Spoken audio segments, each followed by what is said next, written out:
Entonces vamos a empezar donde nos quedamos, que hemos llegado hasta cambios mínimos, ¿no es cierto? Sí, profe. Ya. Entonces, la siguiente glomerulopatía que vamos a ver es la mesangial proliferativa. ¿Ya? Bueno, también se le llama una nefropatía por IgM. Se caracteriza igual que las anteriores que hemos hablado por ser idiopática, es decir, de causa no determinada, y por la presencia de depósitos inmunes de IgM mesangiales difusos en glomérulos, pero la ventaja, bueno, la diferencia es que los glomérulos no están escleróticos, lo que sucede en otro tipo de glomerulopatías. Entonces, como es básicamente un síndrome, no es muy fácil de evaluar las características epidemiológicas. Es básico del año hasta los 75 años. Y en cuanto al sexo, generalmente en los hombres se presenta como un síndrome nefrótico y en las mujeres con una hematuria aislada. Entonces, por eso es que, como ya se hecho en algunos grupos de rotación, lo primero que tenemos que determinar es de dónde viene esa hematuria, ¿no? Si es de la parte glomerular. Varios participantes han abandonado la reunión. ¿Qué sucede? No quieren. Bueno, si no, si abandonan la reunión, voy a llamarles lista con los que estén, así que mejor no estén abandonando la reunión. Entonces, lo importante es determinar de dónde es, ¿no? ¿Glomerular o es urinario?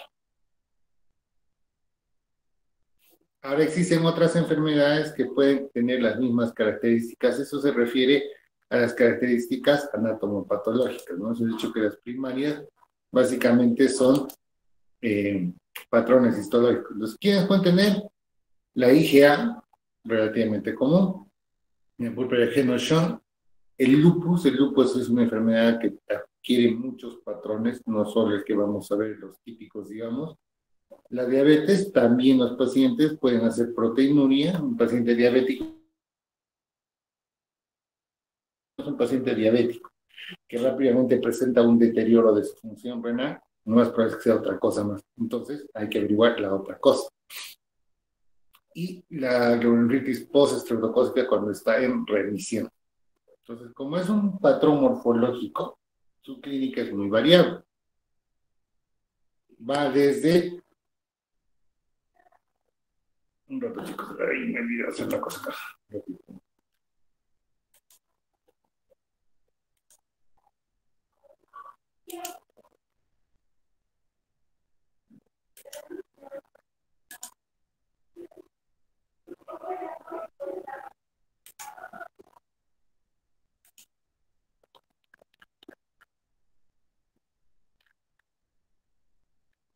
Perdón. Ya, entonces les decía que, bueno, el cuadro clínico es bastante variable. En algunos casos puede presentar una hematuria, una proteinuria leve. En algunos casos, esto es más que todo en las personas, en los niños, puede asemejar una granulritis con síndrome nefrótico de cambios mínimos, ¿no? Y una cosa que la diferencia de las otras es, como les dije, la parte de los complementos. Entonces, más o menos lo que hemos visto en el primer cuadro donde se veía, ¿no? Que había enfermedades que no tenían hipocomplementario. Entonces, como les dije, toda enfermedad glomerular tiene que ser evaluada desde el punto de vista de la microscopía óptica, la inmunofluorescencia y el electrón. Entonces, básicamente, lo que se ve es números normales en un 35% de los casos. Hay lo que se llama hipercelularidad mesangial, más de 3 células a nivel del mesangio, pero por segmentos, que se presenta hasta un 35% de los casos. A nivel tubular puede haber una atrofia e incluso una necrosis tubular aguda, pero no es lo más común que haya una leve atrofia. Y los procesos inflamatorios o fibróticos a nivel intersticial son mínimos. En este caso no. Y bueno, en inmunofluorescencia lo más común es, como les dije, ¿no? Si se llama una neuropatía IgM, pues, lo que va a haber más son depósitos IgM a nivel de mensajio y ocasionalmente C3. Es raro encontrar IgA, IgG o C1K. Básicamente es M y C3.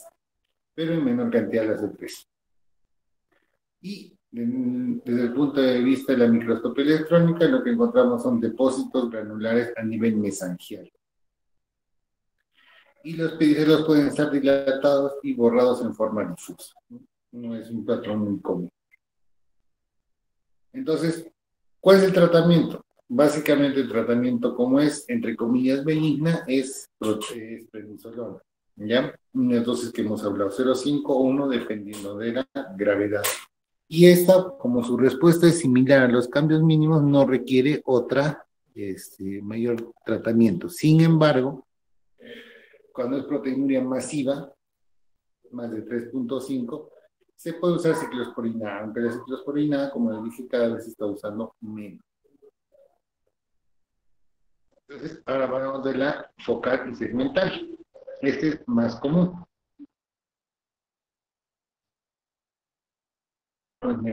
Los idiopáticos en la infancia y casi un 20% en los adultos. Entonces, es relativamente común, igual en los niños, ¿no? Si bien es cierto, como ustedes dije, el 80% de los nefróticos, de los síndromes nefróticos en niños son por cambios mínimos, también en las GEPS se pueden producir un 10%, solo que en niños un poco mayores, ¿no? En adolescentes, básicamente. De 10 hacia adelante, ¿no? Básicamente, como su nombre indica, hay una esclerosis focal y segmentaria a nivel del glomérulo, con depósitos, en este caso también de IgM y C3.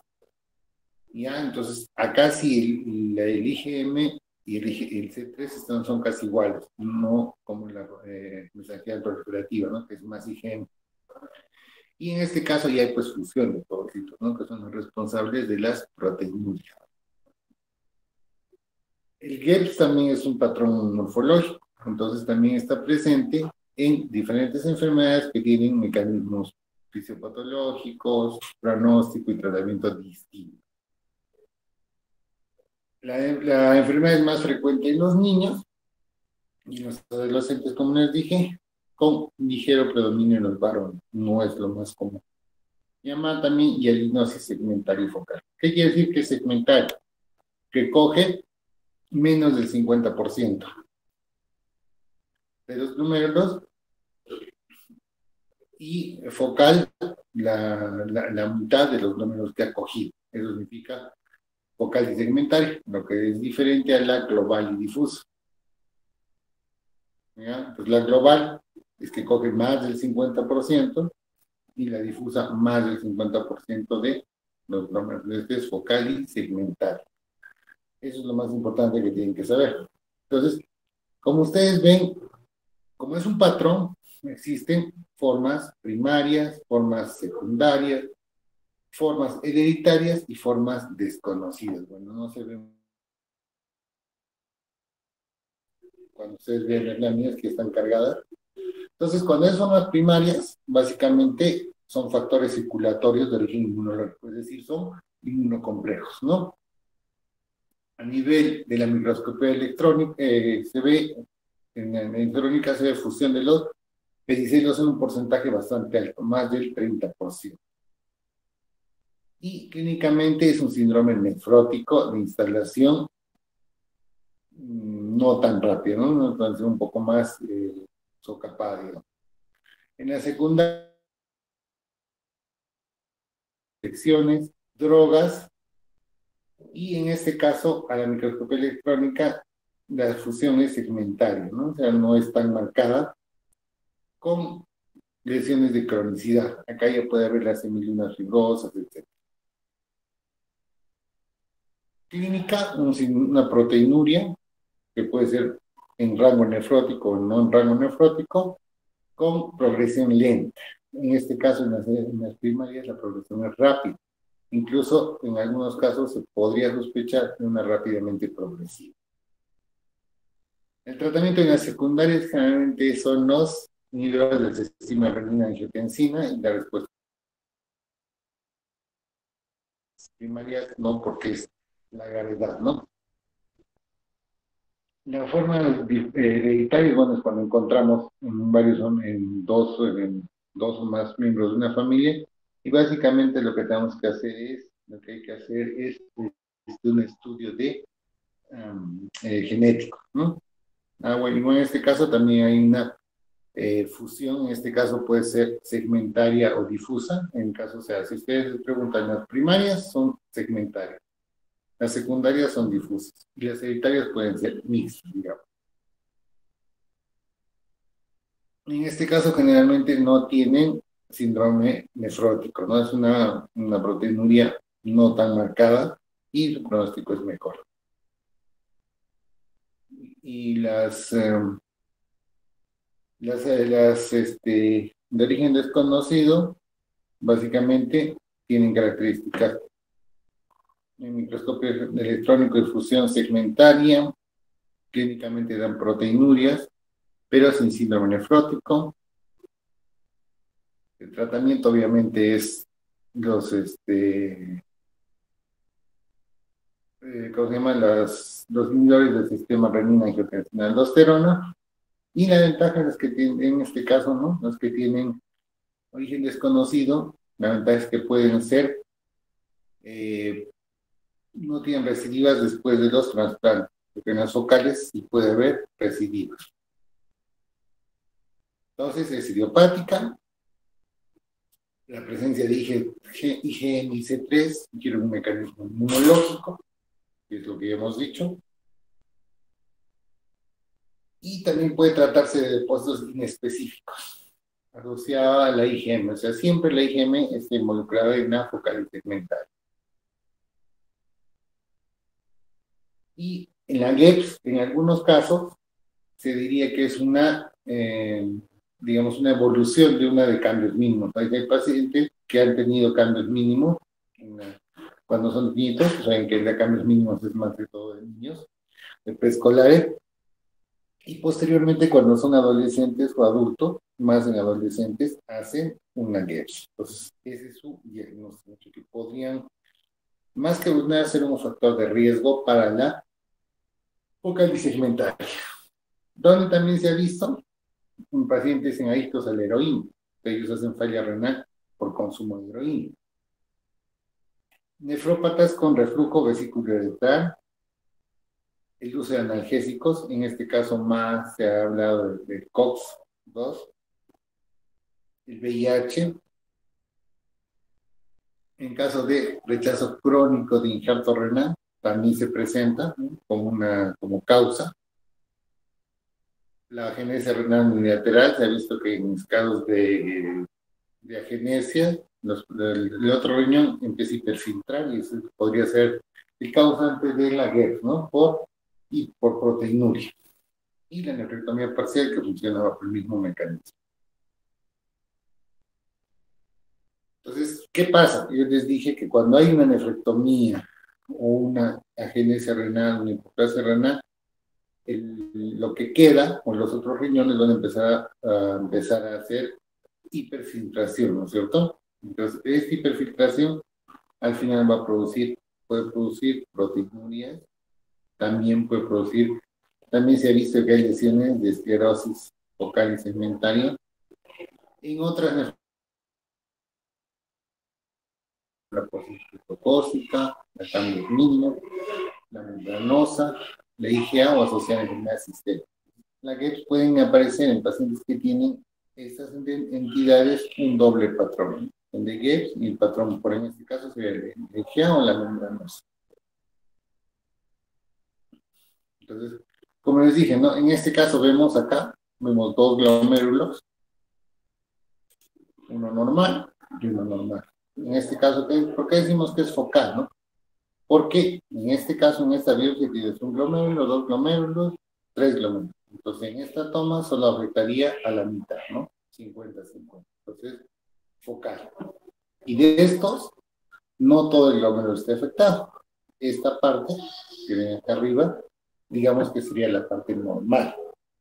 Y esta parte que está marcada con la flecha sería la zona de semilunas. En este caso todavía son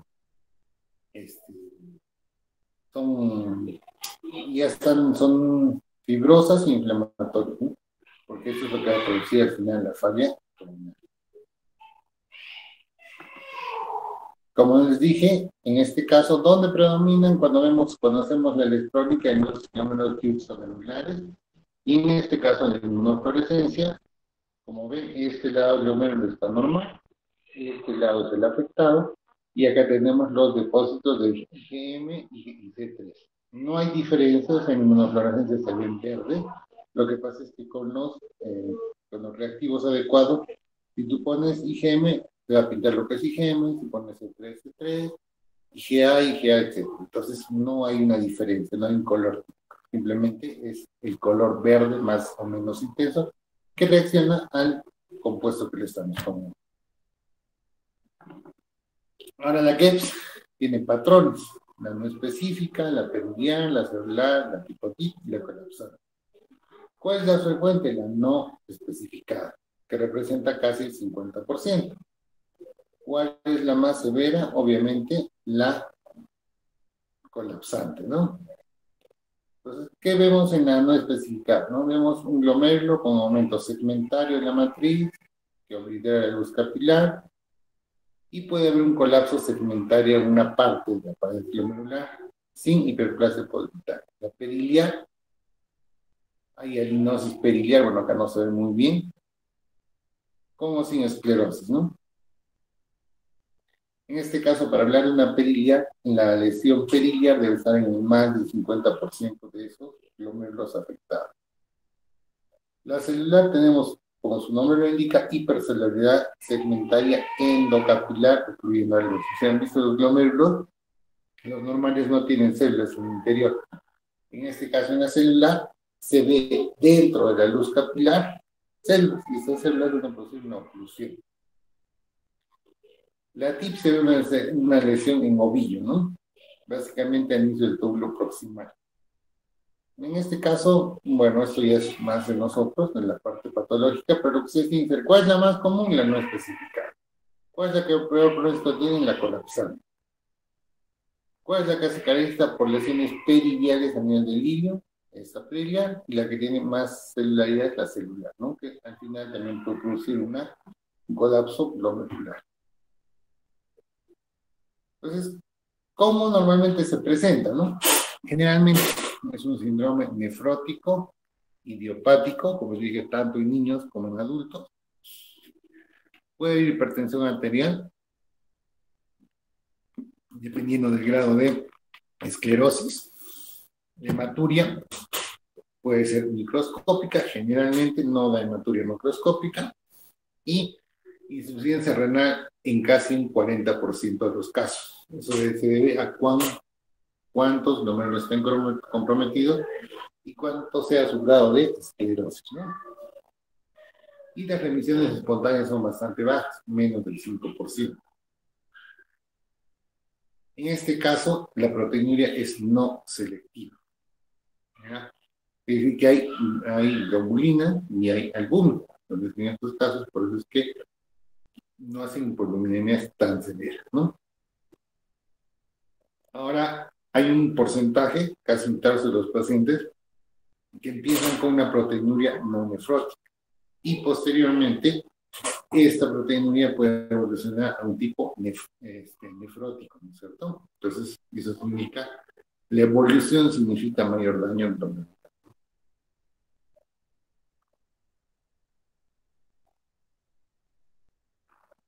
Ahora, ¿qué pasa? Al inicio, en ese 30% puede haber una insuficiencia renal aguda. Básicamente, ¿con qué está relacionada? Con la isquemia. Y además se asocia esto al uso de diuréticos, de les dije que la furosemida, pues es falla renal. La furosemida no es que se use libremente, tienen criterios. Otros nefrotóxicos, en este caso, o antiinflamatorios o antibióticos, usados en dosis no corregidas. La hipoalbuminemia, que se asocia con hipercoagulabilidad, y la hipercoagulabilidad se asocia con trombosis, en casi un 20% de los casos. Como les dije, la hematuria es microscópica en casi la totalidad, 70%, mientras que es macroscópica en menos del 10%. Hipertensión igual, ¿no? Se asocia al mismo porcentaje más o menos. Y la hipertensión es más frecuente en quiénes, ¿no? En los adultos. En los niños no, con insuficiencia renal aguda, es básicamente un. Y la GEPS que nos da el complemento normal. Entonces, es una forma de pensar en una GEPS. Dije, no, las revoluciones espontáneas son poco frecuentes. Obviamente, si no damos tratamiento, va a llegar a una enfermedad renal crónica, que puede ser terminal, ya que la velocidad de la progresión es variable y no es fácil predecir. No hay una correlación, digamos, entre el aumento de los azoados, la velocidad de instalación, la hematuria, no existe la genética de los pacientes. Y miren, los glucocorticoides solos no son muy buenos, solamente dan 20 a 30% de remisión. Y el tratamiento mínimo es de 8 semanas, 2 meses. Entonces, por eso es que se empieza a usar ¿qué cosa? Los inmunosupresores. El que más se usa es la ciclo, donde tiene una remisión de hasta un 40 a 60%, pero los periodos son más prolongados, hasta un año. Incluso en algunas series hablan de 2 años de tratamiento. Cuando usas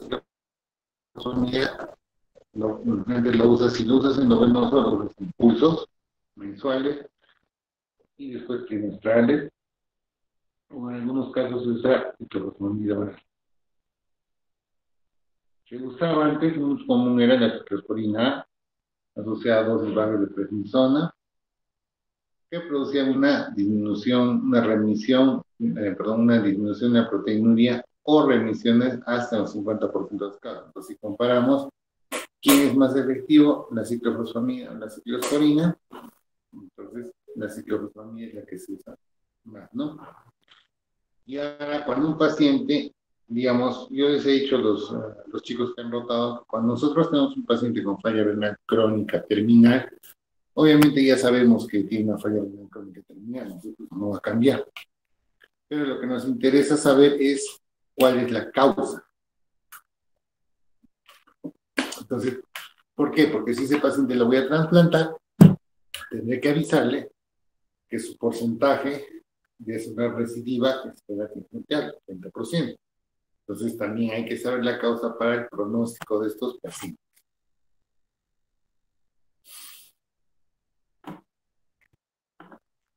Entonces, ¿cuáles son, digamos, los tratamientos estándar? Primero, como les dije, los glucocorticoides en altas dosis, generalmente 1 miligramo kilo día, como máximo 80 miligramos, ¿no? O puede dar en dosis un día sí, un día no, hasta 120. Generalmente la respuesta de 80 es la más adecuada. Entonces, cuando usas corticoides endovenosos, después tienes que pasar a corticoides orales igual a altas dosis por un promedio más o menos de 4 semanas. Y eso lo puedes ir disminuyendo de acuerdo a la respuesta, ¿no? Disminución progresiva.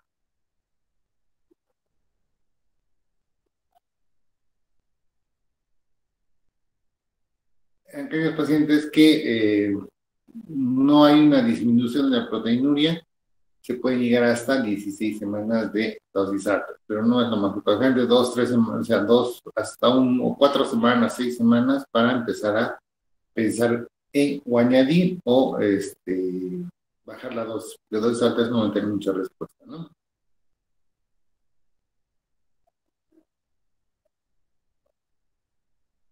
Y tenemos que tener cuidado con los efectos colaterales. O sea, si tienen más efectos colaterales, no.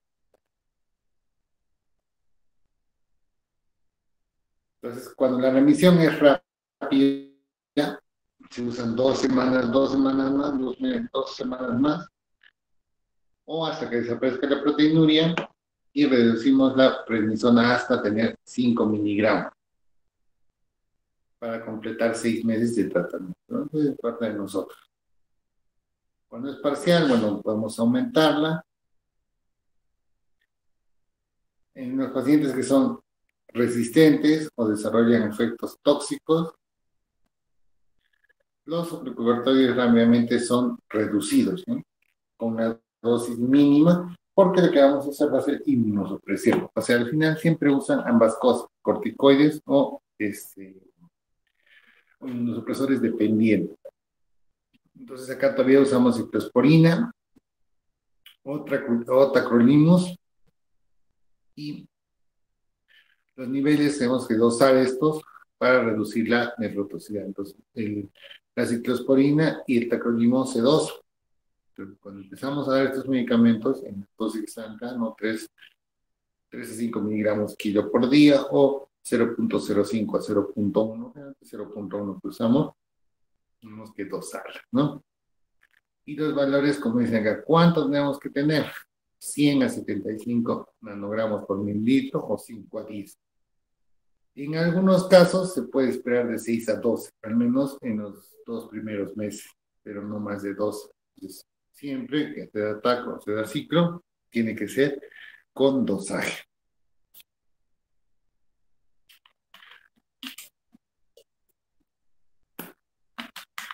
¿Cuánto tiempo podemos usar, no? Dependiendo. Cuando hay remisión parcial, remisión completa, 12 meses. Y la dosis del tacrolimus, de la ciclosporina o el tacrolimus, lo podemos ir reduciendo progresivamente, pero ¿cómo? En función del dosaje. O sea, si el paciente, por decirles, empieza con dos en la mañana, 2 en la tarde, puede ir bajando la dosis, siempre y cuando su nivel esté entre 5 y 10, en este caso ya a partir del segundo mes es entre 5 y 10, que haya remisión de los síntomas y que no haya efectos colaterales. Son las 3 cosas que tienen que tener en consideración.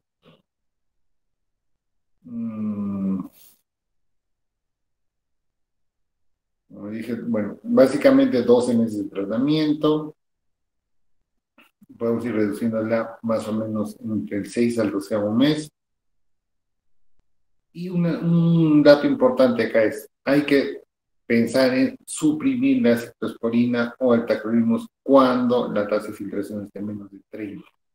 Quiere decir que en este caso la respuesta ya no es buena.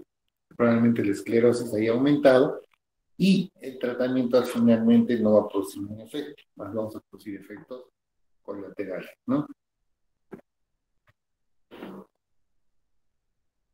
Entonces este es un poco más simple, el otro es una guía de la kidney. Entonces tenemos creatinina altas, creatinina bajas. Creatininas mayores de 1.5, siempre hay que usar los IECAS o los ARAS. En este caso usamos la prednisona. Cuando hay una remisión en los 4 meses o a las 16 semanas, con estas dosis de 1 miligramo por kilo por día, que hay que ir reduciendo, no se mantienen los 4 meses esa dosis, generalmente 1 mes, 2 meses en base a la respuesta. Hay o corticoresistencia o corticodependencia, se usa ciclosporina, o tacrolimus, ahora se usa el micofenonato, rituximab no está todavía como indicación primaria, pero se puede usar en casos de mala respuesta. Llegamos a la remisión completa y la reducción es lenta. Ningún corticoide se quita rápido. ¿Cuánto tiempo? Como dije, hasta 8 meses. Entonces, pueden mantener 5 miligramos por tiempos de 8 meses.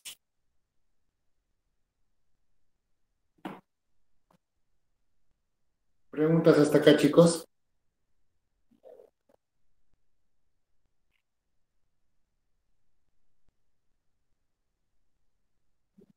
Chicos, ¿preguntas? ¿Nada?